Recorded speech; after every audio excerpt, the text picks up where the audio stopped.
श्री स्वामी समर्थ. जय जय स्वामी समर्थ.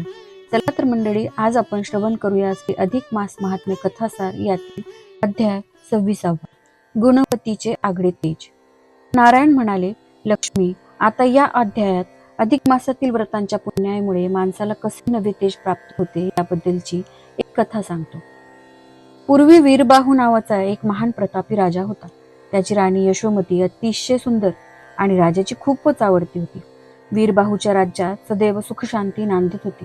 राजाचा मंडन नावाचा प्रधान मोठा चतुर, गुणी आणि राज्यकारभारात सदैव तत्पर असा होता. सारा कारभार मंडन प्रधानावर सोपवून वीरबाहू राजा अगदी निष्काळजीपणाने राहत होता. तो आपल्या सुंदर राणीच्या सहवासात नेहमीच विलासात दंग असायचा.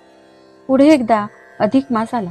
त्यावेळी मंडन प्रधानाची पत्नी गुणवती सहजच राणी यशोमतीच्या भेटीला आली होती. त्या दोघींच्या गप्पा गोष्टी झाल्यानंतर गुणवती यशोमतीला म्हणाली, राणी सरकार, आता अधिक मास आला आहे. या महिन्यात स्नान, दान, व्रत, नियम वगैरे पुण्यकर्मे केली पाहिजेत. आपण दोघीही ती व्रत करू म्हणजे आपल्या जीवनाचे सार्थक होईल. त्यावर राणी यशोमती मोठ्या ऐटीने तिला म्हणाली, अगं गुणवती, कशाचा तो अधिक मास आणि कसली ती व्रते, दाने आणि नियम? काय करायची ती पुण्यकर्मे म्हणे जीवनाचे सार्थक होईल? बाई ग, हे आम्हाला एवढं राजवैभव मिळालेलं आहे, भरपूर संपत्ती आहे, 2 राजपुत्र आहेत, राजाचं माझ्यावर खूप प्रेम आहे, कशाचं काय कमी आम्हाला? मग तू सांगतेस त्या अधिक मासातील व्रते, दाने, नियम करून जीवनाचे आणखी कोणते सार्थक करायचे आहे ग? बाई ग, ती व्रते, दाने, पुण्यकर्मे कोणी करावीत? जे लोक दरिद्री आहेत, ज्यांना संपत्ती सुख नाही, ज्या पती पत्नींचं एकमेकावर प्रेम नाही, जे लोक नेहमी दुखी कष्टी असतात, असमाधानी आहेत, त्यांनी आपल्या जीवनाचे सार्थक होण्यासाठी ती व्रते करावीत. तुला वाटलं तर तू ती व्रते, दाने, पुण्यकर्मे कर. मी कशाला उगीच ती व्रते, स्नाने, दाने, नियम करून शरीराला कष्ट देऊ? यशोमती राणीने ती अधिक मासातील व्रते, दाने यांची केलेली अवहेलना आणि दारिद्र्याने ती व्रते करावीत असा मारलेला टोमणा ऐकून गुणवती अस्वस्थ झाली. पुढे ती काहीच न बोलता तेथून निघून गेली. गुणवतीने मात्र अधिक मासातील ती व्रते, दाने, नियम यथाशक्ती निष्ठापूर्वक पाळली. त्यामुळे तिला समाधानाचे एक आगळेच तेज प्राप्त झाले.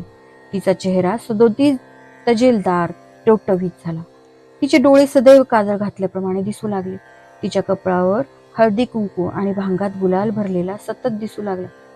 ती रात्रंदिवस आनंदी, तेजस्वी, समाधानी अशी दिसू लागली.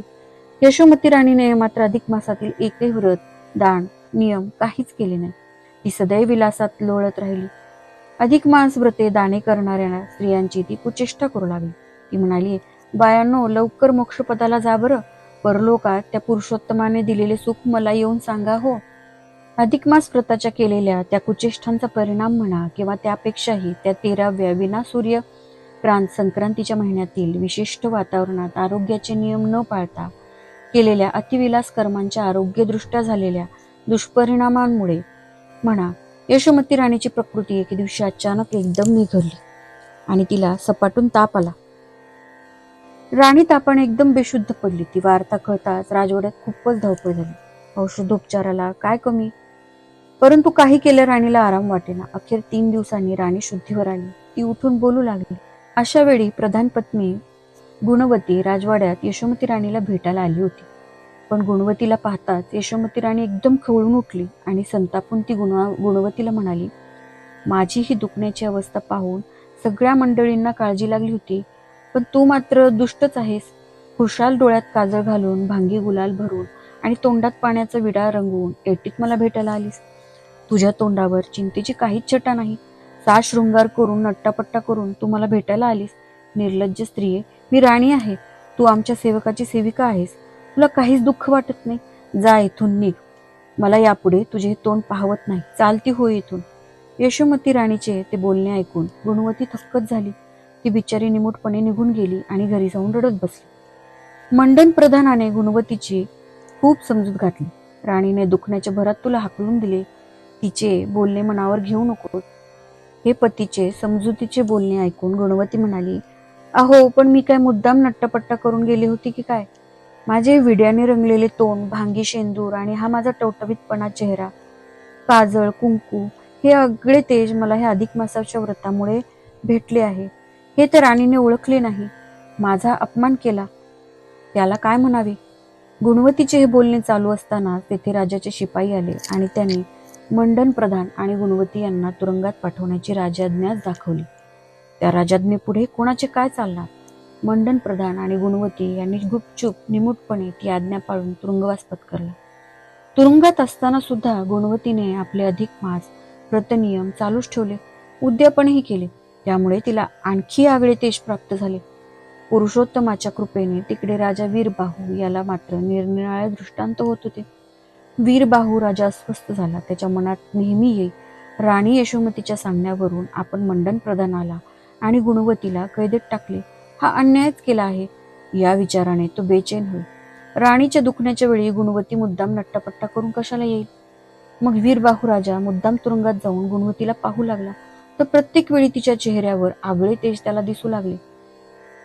ते तिचे काजळ घातल्यासारखे काळेभोर तेजस्वी डोळे, भांगी शेंदूर, विडा रंगवल्यासारखे सततचे लाल चुटूक ओठ वगैरे वगैरे.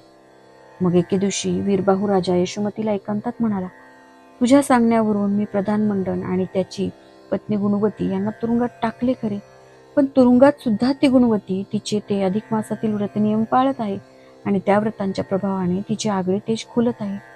काहीतरीच काय सांगता? म्हणे तिला हे आगळे तेज अधिक मास व्रताच्या प्रभावाने लाभले आणि ते तेज आणखी खुलत आहे. अहो, ती गुणवती नाटकी आहे. मुद्दाम नट्टापट्टा करूनच ती मला हिनवीत असते. चला बरं, आपण तुरुंगात जाऊ. समक्षच तिच्या त्या प्रभावी आगळ्या तेजाचे तांबे पितळ उघडे करू, चला.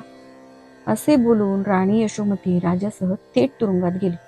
तेथे तिने गुणवतीला पाहिले, तो काय, खरेच तिचे ते आगळे तेज खुललेले. मग यशोमतीने आपल्या दासींकडून गुणवतीचे ते तोंड स्वच्छ धुवून घेतले. पुन्हा पुन्हा धुतले, तरी तिच्या डोळ्यात काजळ, भांगी शेंदूर आणि ओठ पुन्हा लाल चुटूक. तो चमत्कार पाहून यशोमती राणीची खात्री झाली.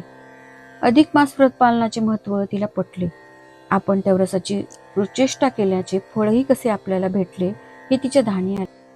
नंतर यशोमतीने गुणवतीची क्षमा मागून त्या उभयतांना तुरुंगातून सोडून त्यांचा सन्मान केला आणि पुढे यशोमती राणी ही अधिक मास व्रते करू लागली. नारायण म्हणाले, लक्ष्मी, आता पुढील 27व्या अध्यायात मी तुला या यशोमती राणीप्रमाणे एका अधमाला कशी उपरीती झाली याची कथा सांगणार आहे, ती तू शांतपणे ऐक. तर अशा प्रकारे श्री अधिक मास महात्म्य कथासार यातील 26वा अध्याय इथे समाप्त होतो.